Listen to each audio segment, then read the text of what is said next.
Hello my dear student, welcome to Deepak classes. Topic wise हम जो discuss कर रहे हैं ग्रेविटेशन में, आज हम डिस्कस करेंगे अपना अगला जो टॉपिक है एस्केप वेलोसिटी। काफ़ी छोटा टॉपिक है और जेई में और नीट में या बोर्ड में काफ़ी इससे क्वेश्चन पूछे जाते हैं, तो आज हम इसको एक वीडियो में ख़त्म करने की कोशिश करेंगे। अगर चैनल पे बच्चों नए हैं तो चैनल को लाइक शेयर और सब्सक्राइब करें। आपका फ़र्ज है एक दोस्त तक शेयर करना, और अगर चैनल पे चीज़ें आपको पसंद आ रही हैं तभी शेयर करें, अदरवाइज़ आपको पसंद नहीं आ रही तो आपके दोस्त को भी नहीं आएंगी। और मिलते हैं फिर इस टॉपिक के बाद थोड़ी बातें और करेंगे। तो एस्केप वेलोसिटी क्या चीज़ है पहले हम देखते हैं। इससे पहले एस्केप वेलोसिटी मैं बताऊं आपको मैं ये बताना चाहूँ, gravitation, acceleration due to gravity और केपलर्स लॉ पे मैंने काफ़ी अच्छी डिटेल में कवर करने की कोशिश करी है। 3 छोटी-छोटी वीडियो बनाई हैं, तो आप चाहें तो उनको भी देखें। और इसके बाद मैं जेईई और नीट के ना पीवाईक्यू भी कराऊंगा आपको, ताकि आपका कंसेप्ट और क्लियर हो जाए। तो एस्केप का अगर आप जनरली हिंदी में मतलब देखें कि एस्केप का जो मीनिंग है वो क्या है। एस्केप का मतलब है बच के निकल जाना या भाग जाना, ठीक है। तो जब आप देखते होंगे आपने कोई एक बॉल फेंकी, ठीक है, जैसे आप वर्टिकली अपवर्ड एक बॉल फेंकते हैं अर्थ से, जैसे कि आप क्रिकेट की बॉल फेंकते हैं तो कुछ टाइम बाद नीचे को आने लग जाती है, ठीक है। या क्रिकेटर एक बॉल मारता है, आप देखते हैं युवराज सिंह छक्का मारता है तो क्या होता है, एक टाइम बाद वो जाके फिर कर्व पाथ में फिर नीचे को आने लग जाती है। तो आपने कभी ये देखा कि आप जैसे रॉकेट को जलाते हैं या आप वर्टिकली कोई भी चीज़ ऊपर फेंकते हो कुछ टाइम के बाद नीचे आ जाती है। अगर आप थोड़ा सा देखें या समझें कि जब आप एयर में कोई भी बॉल को फेंक रहे हैं, सर्टेन हाइट के बाद ही वापस आ रही है। क्या हम इतनी स्पीड से फेंकें कि वो बॉल वापस ही ना आए, ठीक है। तो ऐसी स्पीड, या आप बोल सकते हो ऐसी मिनिमम स्पीड या मिनिमम वेलोसिटी, जिससे जो आप किसी भी बॉडी को दो वर्टिकली फेंकने के लिए, तो वर्टिकली अपवर्ड फेंकें और वो बंदा वापस आए ही नहीं। और वापस कब नहीं आएगा बच्चों, जब वो ग्रेविटेशनल इफेक्ट से या ग्रेविटेशनल पुल से या ग्रेविटेशनल फोर्स से आज़ाद हो जाएगा। आप किसी भी ऑब्जेक्ट को फेंकिए और वो आपका वापस नहीं आ रहा है, तो इसका मतलब ये है वो ग्रेविटी से मुक्त हो गया है। तो ऐसी क्या वेलोसिटी रही होगी जो आपकी ग्रेविटी को मात दे दे, जो ग्रेविटी से बच के निकल जाए, वो है हमारी एस्केप वेलोसिटी, ठीक है। मिनिमम कितनी होनी चाहिए, इसको आज हम कैलकुलेट करेंगे और थोड़ा सा इसका एक डेरिवेशन में वो देखेंगे, जिससे हम थोड़ा और अच्छे से इसको जनरलाइज करेंगे। तो डेफिनेशन क्या है वो आप देखिए। तो आपकी डेफिनेशन क्या है, it is minimum velocity with which a body must be projected vertically upward, ठीक है, in order that it may just escape the gravitational field of earth. तो ग्रेविटेशनल पुल से या ग्रेविटेशनल फील्ड से ये बंदा भाग जाए, ऐसी जो हम ये वापस कभी नहीं आएगा, फिर अर्थ में कभी भी वापस नहीं आएगा। ऐसी वेलोसिटी को बच्चों हम क्या बोलते हैं, एस्केप वेलोसिटी। अगर हम इसको थोड़ा सा इसका एक डेरिवेशन करें, हल्का सा डेरिवेशन क्या है, मान लीजिए ये मेरा अर्थ का सरफेस है, जनरली हमने स्फेरिकल एज्यूम किया है, ठीक है। ज्योग्राफी में तो हम बहुत चीज़ें पढ़ते हैं इसके बारे में। ये इसका सेंटर ओ है, ठीक है। ये मेरा क्या है, ये मेरा अर्थ है जिसका मास एम ई है। क्या चीज़ है बच्चों, ये मेरा अर्थ है, या आप रेफरेंस बॉडी भी बोल सकते हो, ठीक है। और जनरली आप देखेंगे जो एस्केप वेलोसिटी है, हम तो अर्थ से फेंकेंगे ना, अगर आप चाँद पे जाके फेंकेंगे तो उसके लिए अलग होगी, ठीक है। सबके लिए अलग अलग होगी जितने भी प्लेनेट हैं। हम अर्थ का इसलिए पढ़ रहे हैं क्योंकि हम अर्थ से ही फेंक सकते हैं, ठीक है। और आपके सिलेबस में भी अर्थ ही है। तो मान लीजिए कोई पॉइंट पी है यहाँ पे, यहाँ पर कोई पॉइंट पी है और ये एक्स डिस्टेंस है यहाँ से यहाँ तक, ठीक है। ये क्लियर है। अब जब आप इसको फेंकेंगे तो हमारा ये इन्फिनिटी की तरफ चले जाएगा। कहाँ पहुँचेगा, इन्फिनिटी, तभी तो अर्थ की तरफ वापस नहीं आएगा। तो जब हम देखेंगे कि इसमें कितना हमें वेलोसिटी देनी है, तो आप बताइए, हम एक फाइनाइट डिस्टेंस के लिए कवर करेंगे इन्फिनिटी से थोड़ा पहले। मान लीजिए पॉइंट पी है और यहाँ पर एक पॉइंट क्यू है और जो लेंथ का एक छोटा सा एलिमेंट है डी एक्स, ठीक है।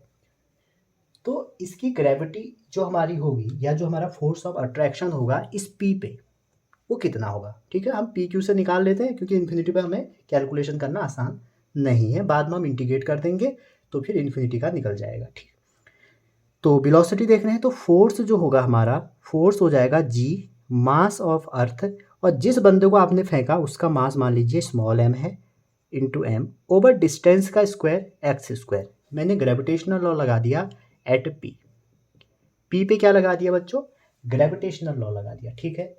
अच्छा जी, अब जो वर्क डन होगा वो पी से क्यू आने में स्मॉल वर्क डन होगा, क्योंकि आपने स्मॉल डिस्टेंस ली है या स्मॉल एलिमेंट लिया है, तो वर्क डन जो होगा वो भी स्मॉल एलिमेंट होगा।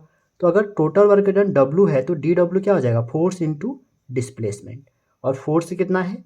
जी mass of earth into mass of satellite या mass of projected body over x square into d x. ये हो गया। अब स्मॉल एलिमेंट्स आपने निकाला, टोटल निकाल लो। टोटल कैसे निकालोगे? अर्थ के सरफेस पे जो रेडियस है वो आर है, आर से आप कहाँ फेंक रहे हैं? एक्स डिस्टेंस तक। तो जो वर्क हो जाएगा d W G M E m over x square d x, कहाँ से कहाँ फेंक रहे हैं? आर से लेके इन्फिनिटी तक, ठीक है। इस आर से लेके इन्फिनिटी तक हमने एक छोटा सा एलिमेंट का वर्क डन निकाला। उसके बाद आपको पता होगा छोटे से एलिमेंट का वर्क डन निकाल के अगर हम उसको जोड़ देंगे तो इन्फिनिटी तक निकल जाएगा। और इन्फिनिटी तक निकालने के लिए अब आपको इसको इंटीग्रेट करना है। तो आप जी बाहर निकाल लीजिए, मास ऑफ अर्थ बाहर निकाल लीजिए, एम बाहर निकाल दीजिए, एक्स की पावर -2 डी एक्स हो जाएगा और आर से इन्फिनिटी। और यहाँ पर इंटीग्रेशन का एक बहुत बढ़िया फॉर्मूला जो आपको पता होगा, एक्स की पावर एन डी एक्स लगेगा एक्स की पावर n+1 और n+1। तो यहाँ जैसे आप रखेंगे तो आ जाएगा G mass of earth into mass of planet या सैटेलाइट, और जो इसको सॉल्व करेंगे तो -1/x आ जाएगा। और आर से हम कहाँ भेज रहे हैं? इन्फिनिटी। तो एक बार हम 1/∞ रख देंगे, एक बार हम आर रख देंगे। तो हमारा जो वर्क डन हो जाएगा बच्चों वो कितना हो जाएगा? -GME छोटा m ओवर आर, ठीक है। बाद में हम इसी को पोटेंशियल एनर्जी भी कहते हैं। अगर आपसे पोटेंशियल एनर्जी का डेरिवेशन आएगा, ग्रेविटेशनल पोटेंशियल एनर्जी का डेरिवेशन भी ये हो जाएगा, ठीक है।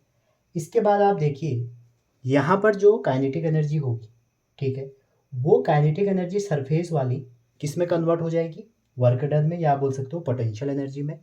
तो जो टोटल काइनेटिक एनर्जी है सरफेस की, आपने अर्थ के सिस्टम की यहाँ की जो आपने इसको टोटल पोटेंशियल एनर्जी निकाली उसमें कन्वर्ट हो जाएगी उसको चेंज करने में, समझ रहे हैं? सारी काइनेटिक एनर्जी किस में चेंज हो जाएगी? पोटेंशियल एनर्जी में, उसको इन्फिनिटी भेजने में। तो यहाँ से ये मास से मास कट जाएगा तो बचेगा V E equal to 2GME over R. ये तो एक छोटा सा डेरिवेशन है, मैं देखता हूँ यूट्यूब में लोगों ने आधे घंटे की वीडियो इसी में बनाई है, शायद आपको ये समझ में आई होगी, सफिशिएंट है इतना। बाकी बच्चों उसको आप लिख लेना, लेट अस कंसिडर ये वो, ये जो डायग्राम की बॉडी होती है ना डेरिवेशन की, ये आप खुद प्रिपेयर करिए, रट्टा थोड़ी मारोगे। आपको ये समझना है कि आई कैसी हो, एक बार आप समझ गए खत्म कहानी। हमने शायद ये 2 मिनट में कर ली। तो ये मेरी क्या है? एस्केप वेलोसिटी, ठीक है। इसको मैं हटा के, आप इसको समझ गए होंगे, इसको हटा के मैं इसको अब यूज़ करूँगा। अगर आपको ये नोट करना है नोट कर लीजिए, स्क्रीनशॉट मत लीजिए, मैं रोज़ कहता हूँ लिखिए, खुद समझिए, उसके बाद एनसीईआरटी खोलिए कि कैसा पढ़ाया है इसने, अपनी हेल्प बुक खोलिए, क्वेश्चंस करिए, जितना मेहनत करोगे, जितना घिसोगे उतना चमकोगे। चलिए आगे चलते हैं। अब देखिए ये मैंने यहाँ लिख दिया, क्योंकि हम जो यहाँ पर क्लास कर रहे हैं वो कंपटीशन के लिए कर रहे हैं। साथ ही में मैं कुछ बच्चे कह रहे हैं सर बोर्ड का भी हो जाएगा कवर, आप कंपटीशन करा रहे हैं, तो इसलिए मैंने डेरिवेशन करा दिया, ठीक है। मेरा ये मोटो है बच्चों कि आपका डेरिवेशन तो कंप्लीट हो ही, एस्केप वेलोसिटी ही ख़त्म हो जाए, the end of escape velocity, समझ रहे हैं? ये बन गया। देखिए जी है ग्रेविटेशनल कांस्टेंट, ठीक, यूनिवर्सल होता है 6.67 करके आपको पता होगा, मास ऑफ अर्थ भी आपको पता होगा, रेडियस भी आपको पता होगी, ठीक है। अगर आप इसको छोटा जी के टर्म में एक्सप्रेस करें, आप क्या जानते हैं? आप जानते हैं जी इक्वल टू होता है GM/r², acceleration due to gravity. तो यहाँ से देखिए, अगर आप GM जो है मास ऑफ अर्थ है ये भी, ठीक है। तो अगर आप GME की वैल्यू GR² रख देते हैं, इसकी वैल्यू अगर यहाँ GR² रख देते हैं तो आपको क्या मिलेगा? √2GRE। तो ये भी एस्केप वेलोसिटी है, समझ रहे हैं? अगर आप सैटेलाइट की ऑर्बिटल स्पीड के टर्म में इसको डिफाइन करने चाहें तो जो ऑर्बिटल स्पीड होती है बच्चों वो होती है √GM/r, ठीक है, आगे आप पढ़ेंगे।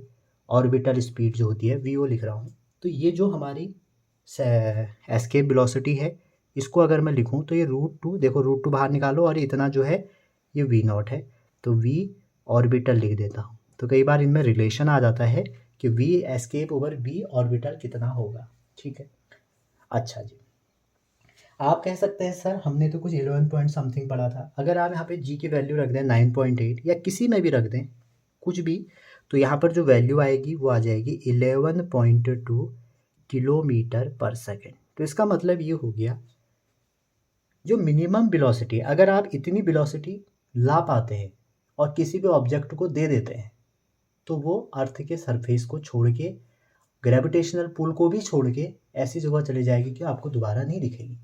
अगर आपको कोई चीज़ को गायब करना है तो इतनी वेलोसिटी लाइए बच्चों और उस पर लगा दीजिए, वर्टिकली अपवर्ड फेंकने में वो गायब हो जाएगी।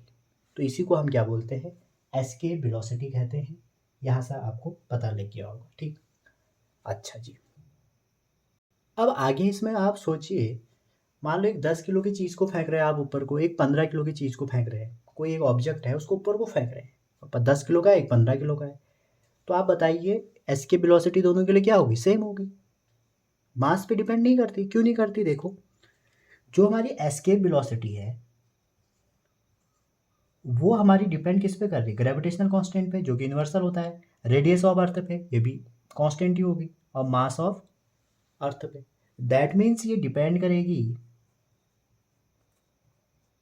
डिपेंड्स ऑन रेफरेंस बॉडी, जो भी रेफरेंस बॉडी है जहाँ से आप फेंक रहे हैं उसके मास और रेडियस पे डिपेंड करेगी। आपने सैटेलाइट क्या लिया, आपने कौन सी बॉडी को प्रोजेक्ट किया, कितना उसका मास था, इस पे वो डिपेंड नहीं करेगी। समझ रहे हैं, escape velocity always depend on reference body, mass, radius. ठीक है, वो इंडिपेंडेंट होती है। इंडिपेंडेंट क्या होती है, इंडिपेंडेंट, इस बार जे का क्वेश्चन ऐसे आए थे थ्योरेटिकल, तो आपको ऐसी कमांड भी रखनी है, इंडिपेंडेंट ऑफ मास और प्रोजेक्शन ऑफ बॉडी। उसके मास के इंडिपेंडेंट होगा, प्रोजेक्शन आप कहेंगे कि इतने एंगल से फेंकेंगे तो क्या डिपेंड करेगी, नहीं करेगी। तो जिस भी बॉडी को आप प्रोजेक्ट कर रहे हैं बच्चों, उस पर वो डिपेंड नहीं करती है। ठीक है, अब हमारी अर्थ भी रोटेट कर रही है अपने एक्सिस पे, तो आप ये कह सकते हैं कि जब आप किसी भी जो ये सैटेलाइट लॉन्च करते हैं तो उसमें थोड़ा सा हमें मदद मिल जाती है, लेकिन ये इस पर डिपेंड नहीं करेगी। ठीक है, तो आगे चलते हैं। यहाँ से आप एक चीज़ ये देख सकते हैं, ये डिपेंड किस पे कर रही है, रेफरेंस बॉडी पे। रेफरेंस बॉडी मतलब जहाँ से आप फेंक रहे हैं, मास पे, उसके रेडियस पे। इसीलिए क्या होता है, डिफरेंट होती है, डिफरेंट फॉर डिफरेंट प्लैनेट, जो भी अलग अलग हैं उनके लिए अलग अलग होती है। ठीक है, जैसे मैं आपको बताऊं, अर्थ की आपने बना ली, जैसे आपकी मून की, एनसीईआरटी में मून भी लिखा है बच्चों। जैसे अर्थ की मैं आपको बता देता हूँ, 2-3 मैं आपको बता देता हूँ। अर्थ की तो आपने बता दी 11.2 किलोमीटर पर सेकेंड। जो मून की होती है बच्चों, वो होती है 2.3, ये एनसीईआरटी में लिखा हुआ है, इसलिए मैं आपको बता रहा हूँ। इससे हम एक आगे भी फैक्ट पढ़ेंगे। और वैसे ही आप अगर सन की देखें, सूरज की 3 ही कर लेते हैं, वो होती है लगभग 618 किलोमीटर पर सेकेंड। ठीक है, ये हमारी कुछ एस्केप वेलोसिटी। अगर आप कहें सर मरकरी का भी बता दो, तो मरकरी भी लिख लीजिए। मरकरी की होती है 4.18 किलोमीटर पर सेकेंड। ये हमारी एस्केप वेलोसिटी है। ठीक है, और ये हमारे प्लेनेट है। अब यहाँ से एक इम्पॉर्टेंट रिजल्ट बनता है बच्चों, अगर कहीं पर भी किसी भी प्लेनेट के लिए जो VRMS है, VRMS समझ रहे हैं, रूट मीन स्क्वायर वेलोसिटी, आपने काइनेटिक थ्योरी में पढ़ी है या पढ़ोगे, वो अगर एस्केप वेलोसिटी से कम हुई, अगर हमारी VRMS एस्केप वेलोसिटी से कम हुई, तो आप कहेंगे जिस प्लेनेट के लिए भी ये होगी, तो प्लेनेट विल हैव एटमॉस्फेयर, उसी प्लेनेट पर एटमॉस्फेयर पॉसिबल हो गया। अभी हमारे अर्थ पे एटमॉस्फेयर पॉसिबल है, तो आप देखिए जो अर्थ की हमारी ये कंडीशन है फुलफिल है। समझ रहे हैं, जो हमारी अर्थ की VRMS है वो हमारी ये फुलफिल है। क्यों? यहाँ पर आप देखिए जो अर्थ है उसकी एस्केप वेलोसिटी 11.2 किलोमीटर पर सेकेंड है, ठीक है। अगर आप मून की बात करें तो मून के लिए जो हमारी एस्केप वेलोसिटी है वो कितनी है, 2.3 किलोमीटर पर सेकेंड। इसकी जो VRMS है बच्चों वो ज़्यादा हो जाती है, इसीलिए हमारा मून पे एटमॉस्फेयर पॉसिबल नहीं है। समझ रहे हैं? अच्छा जी, यहाँ तक किसी को कोई दिक्कत नहीं हो रही होगी। एक रिलेशन जो इस बार जेई में काफ़ी पूछा गया था, आपको डिपेंडेंसी इतनी तो पता ही है। देखिए VSK इक्वल टू हमने पढ़ा √2 GM/R, ठीक है, ये हमने पढ़ा। अब आप देखिए जब ये आपने पढ़ा यहाँ से आपको एक रिलेशन और पता है, डेंसिटी इक्वल टू होता है मास ओवर वॉल्यूम। तो अगर डेंसिटी के टर्म में देखें तो डेंसिटी टू वॉल्यूम हो जाएगा। तो अगर वॉल्यूम अर्थ का देखें तो स्पेरिकल माना है 4πr³ इंटू डेंसिटी हो जाएगी। इस डेंसिटी को अगर आप या इस मास को आप यहाँ पर रख दें तो कितना हो जाएगा, √2g और डेंसिटी हो गई 4/3πr³ रो अपॉन में r। इसको सॉल्व करें तो आपको एक नया रिलेशन बनेगा इन टर्म्स ऑफ डेंसिटी। तो कुल मिला के आप इतना तो कम से कम याद रख लें कि एस्केप वेलोसिटी उस प्लेनेट की डेंसिटी के स्क्वायर रूट के प्रोपोर्शनल होती है, ठीक है। तो ये हमारी एस्केप वेलोसिटी की कुछ बेसिक बातें थी जो आपको समझ में आई होंगी। अब चलते हैं थोड़ा आगे। अब आगे अगर चले हम बच्चों, मान लीजिए कोई कुछ कंडीशन है, कोई एक बॉडी है, ये अर्थ का हमारा सरफेस है, ठीक है, और आप यहाँ से किसी बॉडी जिसका मास m है उसको प्रोजेक्ट कर रहे हैं, ऊपर को फेंक रहे हैं, ठीक है। अब कुछ कंडीशन है, क्या आपने इसको कुछ वेलोसिटी दी होगी, कहाँ के लिए, एस्केप वेलोसिटी कवर करने के लिए, ठीक है। अगर आप कुछ ऐसी वेलोसिटी देते हैं जो कम होगी एस्केप वेलोसिटी से, समझ रहे हैं, आपने एक ऐसी वेलोसिटी दी जो एस्केप वेलोसिटी से कम है, तो ये तो पक्का है कि ग्रेविटी को पार नहीं कर पाएगी। तो होगा क्या, ये बॉडी कुछ हाइट तक जाएगी, मान लीजिए यहाँ तक गई, कुछ x हाइट या h हाइट तक गई। उसके बाद क्या होगा, दो कंडीशन हो सकती हैं, या तो ये मूव करेगी ऑर्बिट में, ठीक है, या तो ये मूव करेगी, move in orbit around planet, और यह क्या करेगी, फॉल बैक टू प्लेनेट, ठीक है। किसी भी प्लेनेट के लिए जहाँ पर भी आपको दिया है, या तो ये क्या करेगी, उसके बाद किसी हाइट अटेंड करने के बाद मूव करने लग जाएगी किसी प्लेनेट में, और या फिर क्या करेगी, उसी पे गिर जाएगी। अगर आप मान लीजिए दूसरी कंडीशन है, जो वेलोसिटी देंगे किसी भी पार्टिकल को वो ज़्यादा दे देंगे एस्केप से, तो आप समझ गए होंगे क्या होने वाला है, बॉडी तो निकल लेगी बाहर। लेकिन इससे इतने ही क्वेश्चन बने हैं बच्चों जेईई और इन एग्जामों में। होगा क्या, आपने जो यहाँ पे इसको वेलोसिटी दी, फुर्र उड़ गई है, ठीक है।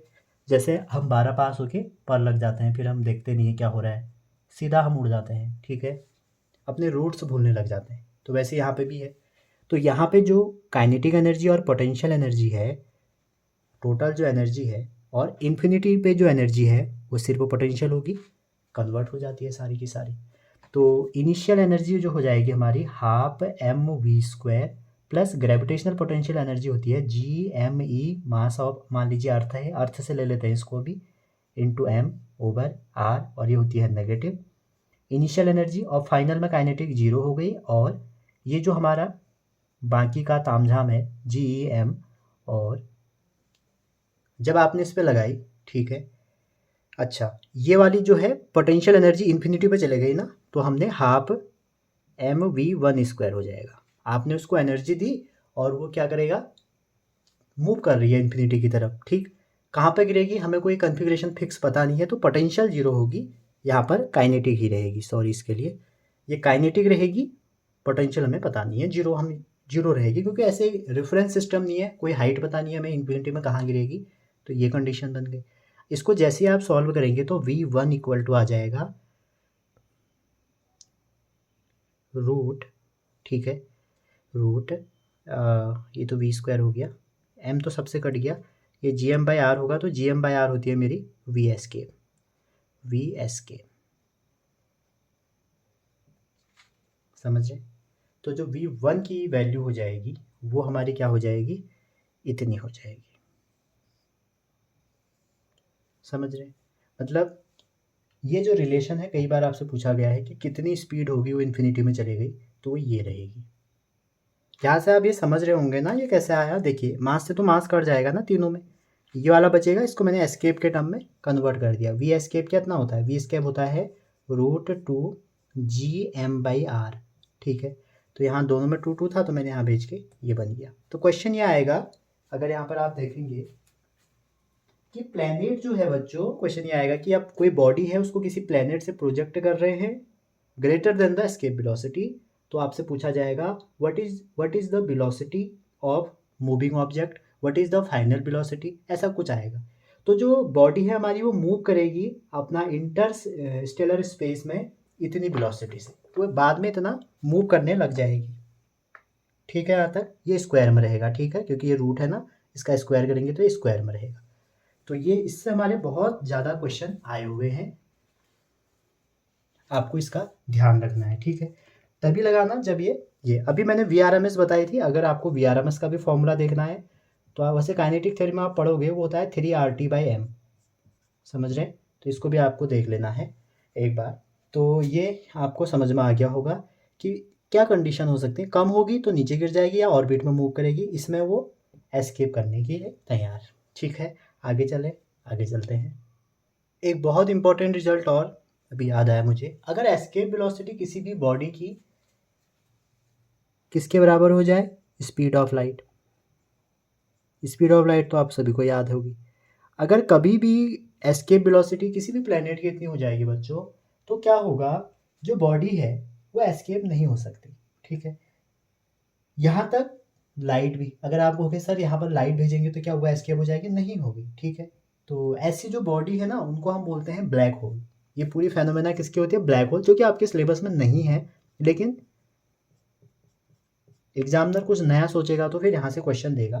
तो जो ब्लैक होल की कंडीशन है बच्चों, आपसे पूछा जा सकता है कि रेडियस ऑफ ब्लैक होल क्या होगी। ठीक है, तो जो हमारी एस्केप वेलोसिटी है वो किसके बराबर हो जाएगी, सी के बराबर हो जाएगी।